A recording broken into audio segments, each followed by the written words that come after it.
مغتربين الإمارات ناس عجمان، وفي عجمان ناس الوكالات بقيتوا حرامية ومحتالين. سرقة زي السرقة، المشكلة ما هنا، المشكلة السرقة من البنات، وما لقيتوا إلا تسرقوا بنات. بعد كده وقعتوا في شر أعمالكم، بل وفتك ومتك. الكلام ده كده ما بكفي كده يا مستر زلزال. رأيك شنو في الناس اللي بياكلوا قروش التشيكسي دي؟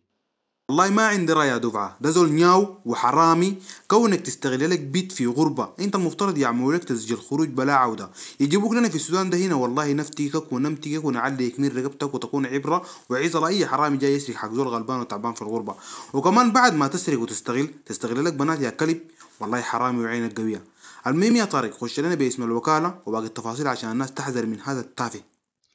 جدا يا مان، ما عندك اي مشكله، نخش لك بالتفاصيل والدقه والممله. نحن ما قاعدين للحاجات الزي دي. شوف يا مان، نحن بنوريك عشان ما تمشي تقع في نفس القصه تاني يا مان.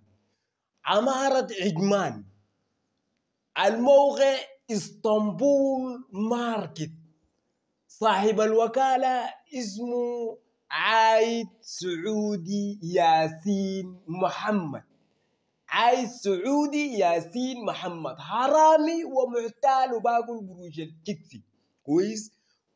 واسم الوكالة اسمها وضاحة. الوكالة دي في موقع اسطنبول ماركت. تاني اكل لا قروش بنات كان تقدر. عزيزي المتابع، ناس عجمان بالذات، ناس عجمان احذروا من الوكالات. وكمان ناس الوكالات دي انتوا عارفين مركزين في التكسي اكتر حاجه. ليه؟ لانه عارفين ان البنات ضعاف يا مان وبقدروا بيستغلوهم. لكن الموضوع ده كده ما بكفي يا زلزال، عليك دينك وايمانك كم ما قطعت لي بيه وصلت الزول ده. وبعدين يا نياو، السي في بتاعك كله معي، وحياة ديني وإيمان تشوف فتك وموتك الفترة الجاية دي في الحرب العالمية الأولى ما حصل. أنت حرامي في ميتينك ولا شنو؟ عنقرتك الغريبة دي لو مشيت بقيت راعي جمال ولا اشتغلت طلبة ما خير لك تسرق حق مساكين ويتامى؟ أنت حمار ولا شنو؟ عقلك ده وين؟ أنت عقلك ده في جعباتك تحت صح؟ وكالة كاملة عاملة شرك للمساكين صح؟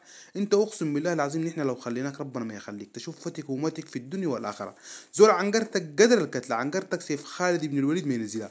بدل تمشي تشتغل تقعد تشفشف في قروش البنات الصغار وعامل لهم الوكالة كشرك ومستمتع كمان، وبعين قوية تتحرم من الناس ما داير ترد، فقط بترد الأرقام الجديدة تستخدمها كرهينة لك. بعد ده نحن لك بالمرصاد يا عفن. وري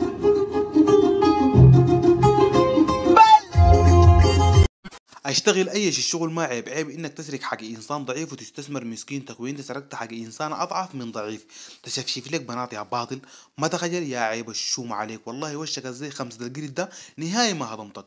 والله عيونك الشمال ده انت بنشادر ما تتهضم، سحار وحرامي. نخرتك فوق زي بيضات القرد. عليك انت حاسب ان نخرتك الكبير دي لو جريت عليك نفسك ما بتشفط مني الهوا ده عادي. والله اكسجين ده اللي نمشي له كوكب زحل ولا كوكب المريخ عشان نقدر نتنفس، لانه تحت فيه ياجوج وماجوج. يا اخي ياجوج وماجوج ذاته لو شافوك بيصيجوا منك بنخرتك الكبيره دي.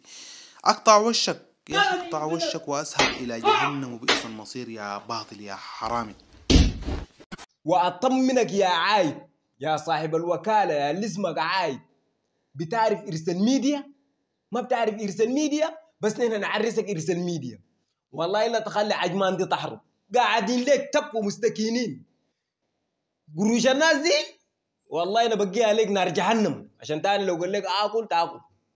المهم دي مجرد هبشه، المره الجايه حنعرسك في النور وسط الجمهور لانك تستاهل يا كلب. مش قضيتك دي استلمها زلزال وبروفا ستار. اقسم بالله تشوف انتهاك في تاريخ الميديا دي ما حصل نهائي.